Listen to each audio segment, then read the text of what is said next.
விருச்சிக ராசி நேயர்களே, இந்த மாதம் உங்களுக்கு எப்படி இருக்குன்னு பார்க்கலாம். மே மாதம் இதுவரைக்கும் 5ல் சனி இருக்காரு, செவ்வாயும் இருந்தாரு, நல்லா தான் இருந்தாரு. இப்போ மே 10 தேதிக்கு பிறகு 6ஆம் இடம் செல்கிறாரு.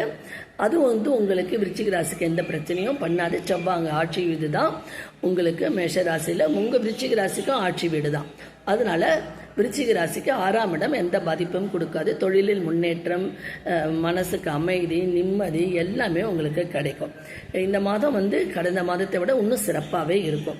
விருச்சிக ராசிக்கு எல்லாமே நல்ல காலம் ஆரம்பிச்சிருச்சுன்னு சொல்லலாம். ஏன்னா இப்போ 8ல் இருந்த குரு உங்களுக்கு 9க்கு நகர போறாரு இந்த மாச கடைசியில். ஓகே ஃப்ரெண்ட்ஸ், அப்புறம் 6ல் இருக்கிறப்ப சூரியன் 7க்கு போறாரு. எல்லாமே விருச்சிக ராசிக்கு சாதகமான சூழ்நிலையை காமிக்குது. இதுவரைக்கும் பட்ட கஷ்டங்கள் எல்லாமே நீங்கி விருச்சிக ராசி நேயர்கள் ரொம்ப அமோகமாக இருக்க போறீங்க.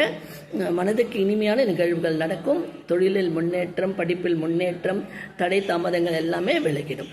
ஓகே ஃப்ரெண்ட்ஸ், இந்த மாதம் உங்களுக்கு சந்திராஷ்டம தினங்கள் 18 மத்தியானத்திலிருந்து 19, 20. அது நான் ஏற்கனவே சொல்லியிருக்கேன். சந்திராஷ்டமம்னா உங்கள் நட்சத்திர பாதம், உங்களது என்ன பாதமோ அந்த 6 மணி நேரம் தான் சந்திராஷ்டமம். உங்களுக்கு ஒரு மனக்குழப்பத்தை கொடுக்கும். மற்ற நேரம்லாம் நீங்கள் கவலைப்பட தேவையில்லை.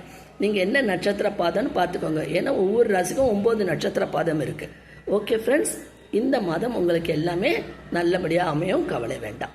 இந்த எபிசோடு உங்களுக்கு பிடிச்சிருந்தா லைக் பண்ணி ஷேர் பண்ணுங்கள், சப்ஸ்கிரைப் பண்ணுங்கள். மீண்டும் அடுத்த எபிசோடில் சந்திக்கலாம்.